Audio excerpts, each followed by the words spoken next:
How does the Dallas Stars lineup match with recent Stanley Cup champions? And did the Chris Tanev trade change that?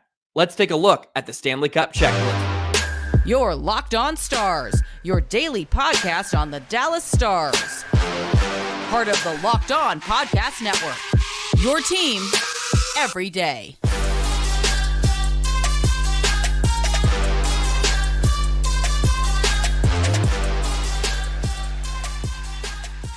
Howdy, Stars fans, and welcome back to another episode of Locked On Stars, part of the Locked On Podcast Network, your team every single day. It's a pleasure to be with you. I'm Joey Erickson, former producer of 105 Through the Fan and play-by-play voice of the Chippewa Steel. Please be sure to subscribe. We are free and available wherever you get your podcast and on YouTube. And as always, thank you so much for making us a part of your day and making us your first listen. Welcome back to another week of Locked On Stars. Hope you enjoyed your weekend. It's a pleasure to be back. Thank you to all that have liked, comment, and subscribed recently on any of the Locked On Stars videos, and shout out to all you everydayers. I know we're all gearing up for the Stanley Cup playoffs, and the Chris Tanev trade has injected some life in all of us, which is why we must talk about the Stanley Cup Checklist, an article that was put out by The Athletic about a week ago, which ranks positionally each Stars player and gives them a grade, so to speak, which compares to recent Stanley Cup champions. And I also wanted to weave in there how the Chris Tanev trade changed that. I think all of us have a better or more positive outlook on the Stars as we march towards springtime. I'll also touch on the Stars win over the San Jose Sharks on Saturday. A crazy game. Man, these home games have been wild all season long for Dallas. Today's episode is brought to you by FanDuel. Make every moment more. Right now, new customers get $150 in bonus bets with any winning $5 bet. That's $150 if your bet wins. Visit FanDuel.com/lockedon to get started. So let me set this up for you. I do have some visuals for the YouTube audience as well, which shows the grades that each position gets for the Stars. But the Stanley Cup Checklist by The Athletic helps highlight common threads between past champions. It dates back to the 2010 Blackhawks to, of course, as recent as the 2023 Golden Knights. And by the way, there's a legend, and a red X means it falls below the range. A gray check mark is passable, but below the average champion. And then there's a black check mark and gold check mark. Black is just above average, and then gold is exceeding expectations. I want to give you the little exurb or the little blurb on the Dallas Stars first before I show you and talk to you about some of the grades. It says Matt Duchene has been an ideal fit for that second line. Wyatt Johnston showing what a difference maker he can be, whether it's on the first or third line. Thomas Harley has been a breakout star. No surprise there. The Stars have built up a steady supporting cast around their core players. Jake Oettinger hasn't hit his usual heights this season, saving less than one goal above expected through 36 games. The goalie has built up a foundational that's greater than just this season, but we're hoping he finds new heights. And this article was put out about a week ago prior to the Chris Tanev trade and really prior to the Logan Stankoven impact. So there are a lot of factors that you can kind of add, which make you have a better outlook on the Stars, I think, moving forward. So I'll go ahead and bring some of these grades in for you. And of course, I will do it verbally as well for all you audio only listeners. So it starts with elite center. You pretty much have an elite player at every position, top line, and then down to some more of your depth pieces. So Rope Hintz gets a passable grade for being an elite center. Miro Heiskanen has a gold check mark for being an elite defenseman, exceeding expectations. I don't want to get bogged down in a ton of the numbers that they show. They also do project moving forward. So Jason Robertson, who has above expected right now with a black check mark, they actually project him to be a gold check mark moving forward. So there is some projections in this Stanley Cup checklist as well. But I want to look at the red check marks, or the red X's, I should say. Jake Oettinger, as an elite goalie, has a red X. And as I just mentioned, he's saving less than 1 goal above expected through 36 games. He has really struggled to be consistent this season. He's had some spurts where he looks to return to his form, and then he has that really bad dip in play one game or maybe two, and it kind of carries over. Hopefully this month of March, he starts to find a rhythm. I think the Stars will ride him a bit more in this month, and he did look good the other night. But yeah, he's fallen short as an elite goalie this season. And if he changes that moving forward in the next month and a half, this Stars team is going to be extremely hard to beat. And what we need to see out of Oettinger is a more predictable performance in net. I felt like last season heading into the playoffs, you just knew what you were going to get out of Jake Oettinger. You just knew he was going to hold a team probably to at most 3 goals. But most of the time, it was going to be 2 goals. And even if the Stars were down, they were going to be in the game because Jake was going to make the saves necessary to keep them in the contest. And we've seen that more out of Scott Wedgwood this season, I feel like, than we have Jake Oettinger. It does project him to a passable grade of a gray check mark. So they're even waiting for better play out of Otter. And I think all of us are, but we haven't seen it enough. But it's still in there. Maybe it's more mentally than it is physically. And hopefully he finds his game. And of course, the other red X is Jani Hakanpää as a top pair defenseman. And that is no surprise. This has been the glaring weakness for the Stars entering the season. It was the glaring weakness halfway through the season. It's been a glaring weakness all year long. But Chris Tanev changes that completely. He is a plug-and-play top pair defenseman. Lindell would probably now be on this list as where Jani Hakanpää is how I would put it, because you would have Tanev and then Lindell, which would both get passing grades. Tanev right away is a plug-and-play top pair defenseman, and it gives the Stars another passing grade, and it gives the Stars some depth. And that's not even mentioning Thomas Harley, who, of course, has a gold check mark. He's exceeding expectations as a number 1 defenseman. And who knows, he looks like an elite defenseman with the way he's played this season. He has crept up right behind Miro Heiskanen.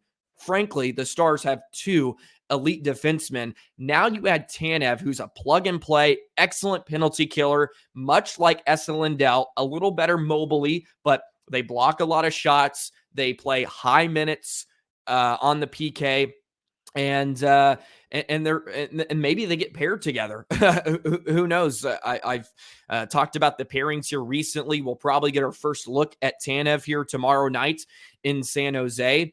And I think it makes the Stars have another check mark, so to speak. It gives them one more position that's not as weak. They really don't have as weak of a link there. And it's so funny how one trade like that can really change the whole dynamic of your decor. It just feels like now you could even spread out Heiskanen and Harley if you wanted to split them up. And you're going to have a top 4 defensemen on each one of your pairings. You could have Heiskanen with Suter if you wanted. You could have Harley with Niels and then Tanev with Lindell. You can spread them out like that if you wanted. There's just so much versatility now that the Stars have to play with. And I think it gives the Stars another check mark and looks good moving forward. Another visual I have for the YouTube audience, it shows the checklist amongst other Western Conference teams. So it puts them in order and shows which teams have elite centers and wingers. The Oilers have, 1, 2, 3, 4, 5, 6 gold check marks. That's the most of the Western Conference teams. say what you will with that. But they are one of the hotter teams in the Western Conference, especially in the second half of the season. But they have the Stars ranked third. So you got Edmonton, you have Vancouver, and then Dallas, and then right behind them is Colorado and Vegas. So the Stars are amongst the top of the Western Conference. Calgary did have a couple of goal check marks. That was not for Tanev, though. Tanev, they have him as a black check mark. So pretty good stuff there. But I think this just kind of shows, maybe where the Stars compare to recent Stanley Cup champions and where they need to improve on. And you got to throw in Logan Stankoven now to really a top-line winger, I think, with how outstanding he's been in just a handful of games of this season. Maybe he replaces Joe Pavelski on this list, or maybe Mason Marchment. Who knows? Maybe I'm getting a bit ahead of myself. He's only played a few games, but he looks every bit the part so far. So here's a Stanley Cup checklist for you, but 3 goal check marks, Mason Marchment, a top 6 forward. They have Miro, Heiskanen, and of course Thomas Harley. Now you can throw in Chris Tanev to that mix, and hopefully we see him tomorrow night. Hopefully the immigration issues are solved and he'll be with the Dallas Stars, and we can't wait to see how he plays in this lineup. So much to look forward to. Let's look back a bit. Saturday night's game, Stars versus Sharks, another helter-skelter type of game, but the Stars do get a full 2 points. I'll give my thoughts and observations in just a moment.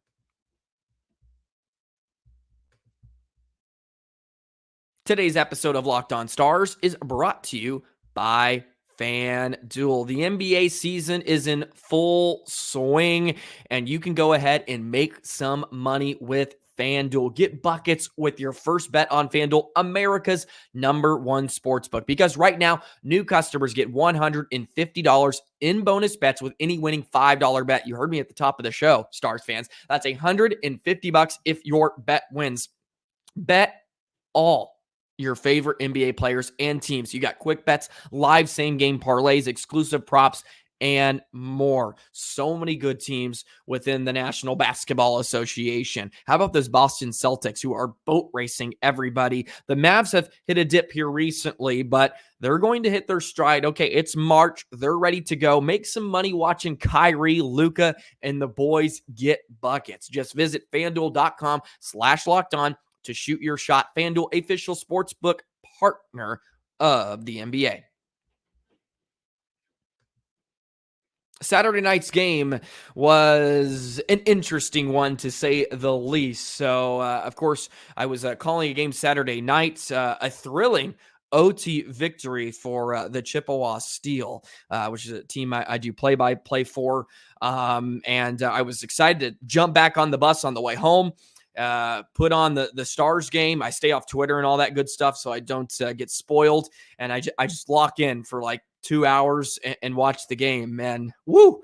What a treat that home game was. I know many Stars fans were hoping it wasn't going to be that close, but Magnus Chrona was phenomenal. And just his second NHL start, Chrona was spectacular. The Stars dominated the majority of play, and sometimes you run into a goaltender that has a phenomenal night. And I know many people are upset, and you hear all the jabs from around the league like, wow, a cup contender goes to a shootout against the Sharks. Look, don't listen to that outside BS is what I call it. Anybody can beat your team at any time. The Sharks team has beat Seattle. The Sharks team has beat the darling Winnipeg Jets. The Sharks team has beaten some pretty good squad. They took Vegas to overtime.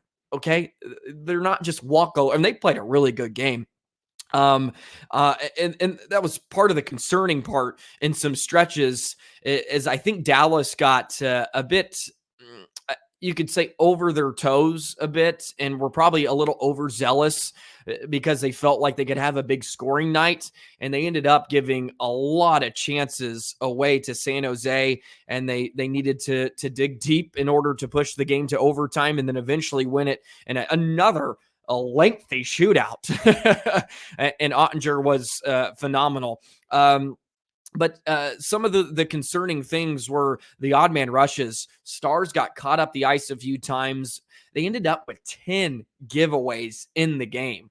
They ended up doubling the Sharks in that category. 10 giveaways. It was very apparent in that first period. If you take a look at the odd man rush numbers, San Jose ended up with 4 odd man rushes in the first period. And in the second, they ended up with 5 odd man rushes. And the genesis of that was the Stars not entering the offensive zone cleanly. Controlled entry success rate, 38% in the second period for the Stars. In the first period, it was 28%. They really struggled to get through center clean. And San Jose was good. They were hungry. They were very aggressive, and they used the Stars' weaknesses and points during that game to their advantage. And they were opportunistic, and they were able to pot a few goals and really give the Stars a lot of fits. But Dallas played a really good game. I mean, they outshot the Sharks 38-23 in the game. They outshot them 17-5 in the second period. And the Sharks still had a 2-1 lead heading to the third. They were dominant at 5-on-5. They outchanced them 27-18. That second period outchanced them 16-3. I mean, they had the puck. The puck management was really good, just could not solve Magnus Chrona. For those of you who don't know Magnus Chrona, he's just 23 years old, and his success really hasn't translated to the NHL yet. But at the same time, you got to take some salt with that. He plays on the Sharks, and as a whole, the Sharks have not been phenomenal in front of their netminders. Chrona was one of the top goalies in the nation for 4 years while he was at Denver. He was a national champion. I watched him a lot since Denver was in the same conference of St. Cloud State. Magnus Chrona is not just some nobody. He's a phenomenal goaltender, and he had himself a night. He was really good in the shootout too, but the Stars were able to get to him. They were good on the faceoff dot, 67% to 32. Sometimes you just run into a netminder that's having a night. And I think, too, you have to be happy with the full 2 points. I think the majority are. What can be frustrating, and you see some things thrown out online and stuff, is I feel like sometimes people are more happy with playing, let's say, the New York Rangers, and you just get a point out of it. And they're more happy with that because they played well. But when they don't completely embarrass the San Jose Sharks and get 2 points, everybody's down on the team, and this is supposed to be a cup contender. Like, cool it a bit, okay? The Stars were the better team. It was very obvious. And Magnus Chrona stood tall in the game. But to be honest, it felt like a game that the Stars had been losing recently. If you look at in that month of February, that little 2-week stretch, that was kind of a game that they would lose. And yeah, they had a great effort and they got goaltended, but they didn't win. And this time they did. And they won past 60 minutes. They get the shootout victory. Jake Oettinger looked good when he needed to be. And the Stars were playing good hockey, played really solid team, connected hockey. They were buzzing around a few times, just could not execute a few more times. I mean, they could have had a ton of goals, probably should have had 5.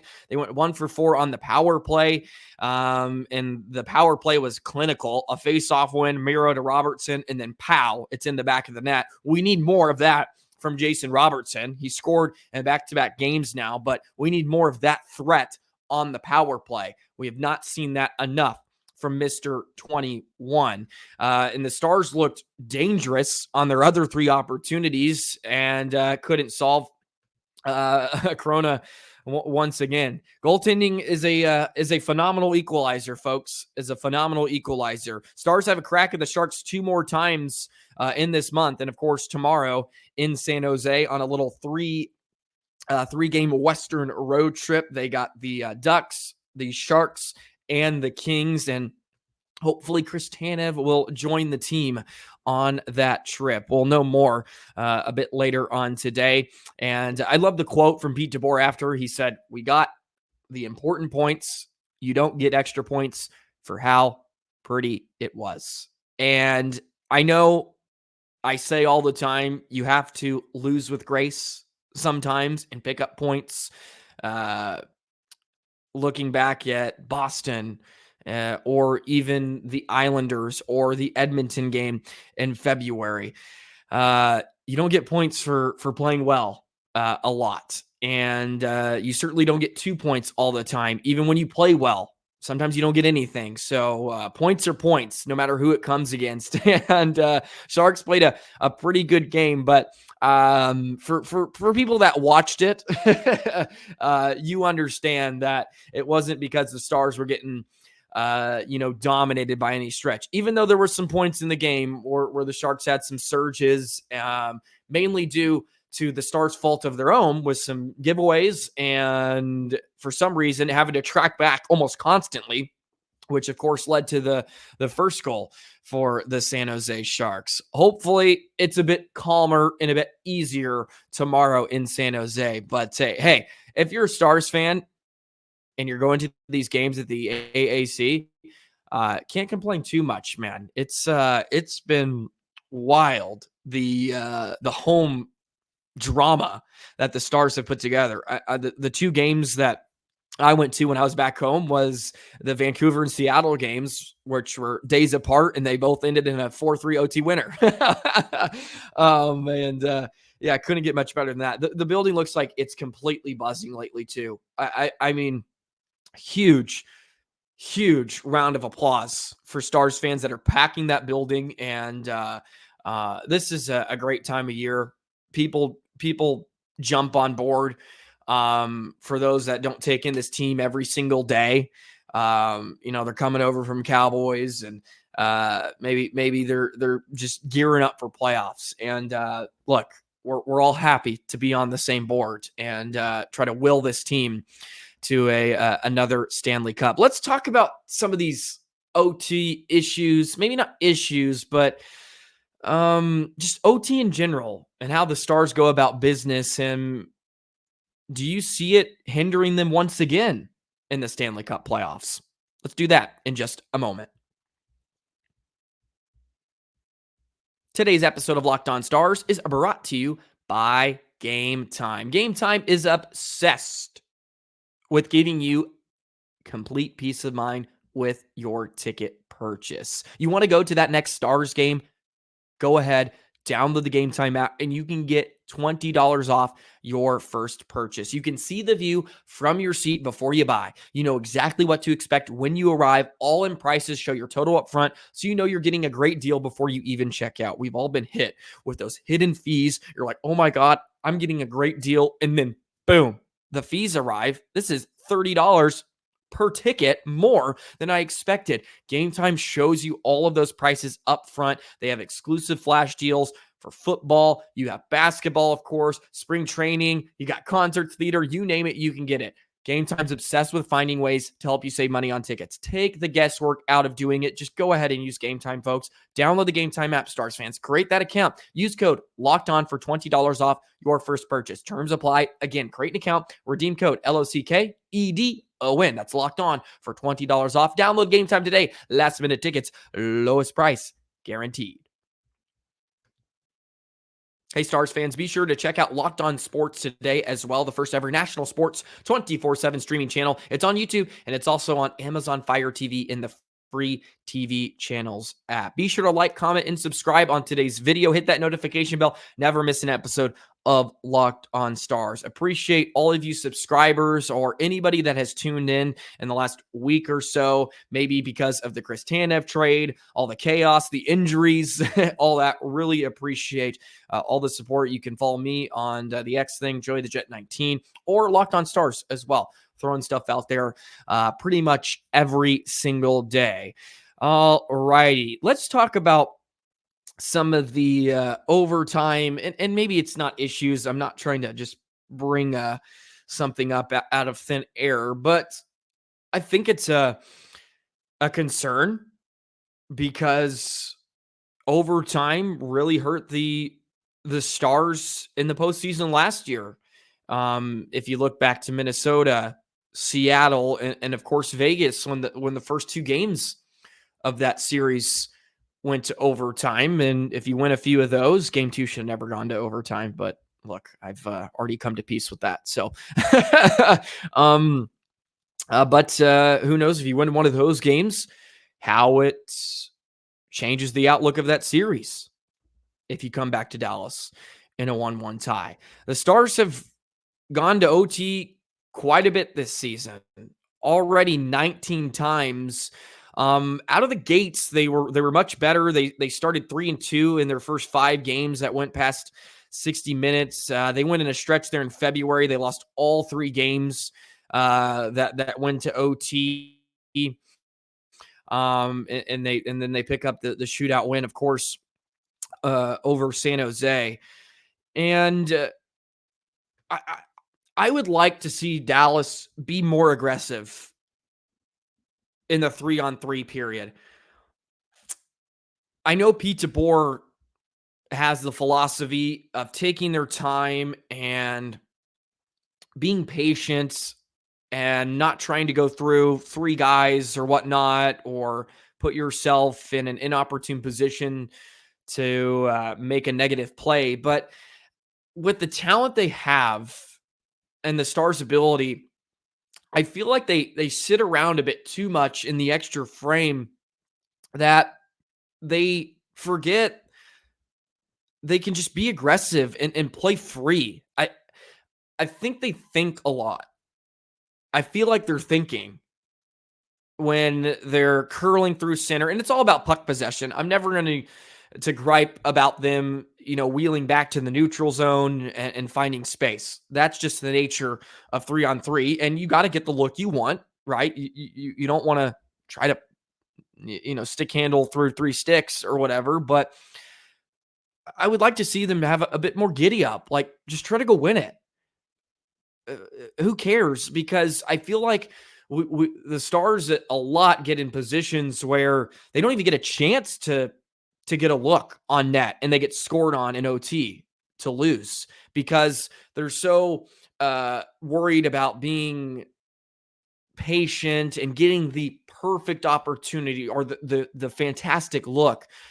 And you look at some of the power play or the OT winners they've had this year, I feel like they're just reacting. Look at Thomas Harley's OT winners, just flying up the ice, putting a shot on net. Matt Duchene, a few of his winners, it was just stapled up in front of the net against, I believe it was Vancouver that one night.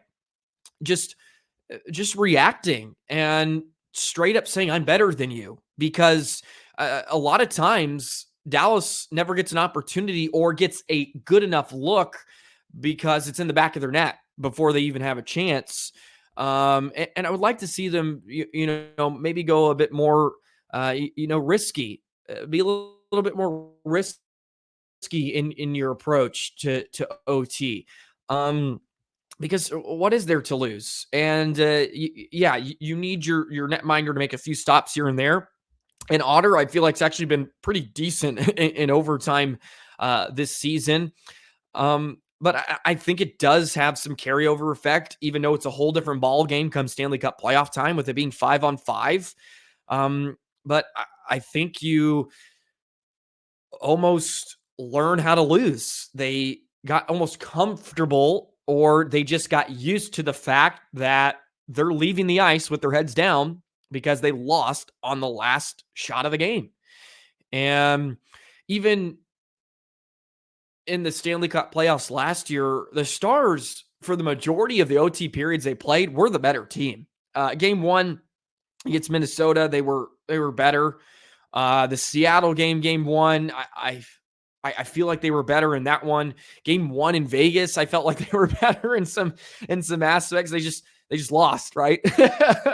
and come playoff time, it doesn't matter. There ain't no points. There ain't no losing with grace at that point. But I would love to hear how concerned you are with overtime for Dallas. And you would hope Duchene, coming in, and then Stankoven now, You have to feel pretty good. But it's not a question of talent.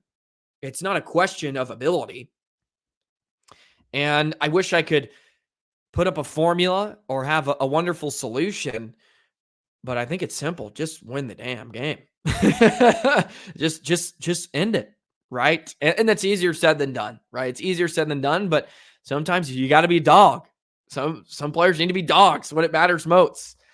Sometimes it's time for savage to be savage, be a dog in overtime. And yeah, we'll see how it goes moving forward. But yeah, I'm interested because I'm interested. It's going to happen. They're going to have a few overtime games. Probably in the first round. That's just kind of how it works with how tightly contested everybody is. So we'd love to hear your thoughts on overtime. Do you like the way the Stars play, their philosophy behind it? Are you worried about that moving forward? Do you feel better from a season ago? Yeah, please let me know in the comments section. And that's all I have for you today on today's episode of Locked On Stars. Beginning another week of Locked On Stars. First week of March. Here we go. Great month for sports fans everywhere. Alrighty, we'll see you tomorrow. We're going to preview San Jose. We'll even maybe talk about Tanev, who's be making, hopefully will be making his Dallas Stars debut. We'll break it down. We'll talk about it. We'll talk about it the next day and all that great stuff. Have a wonderful rest of your day. Have a phenomenal week, and we will see you tomorrow. So long, Stars fans.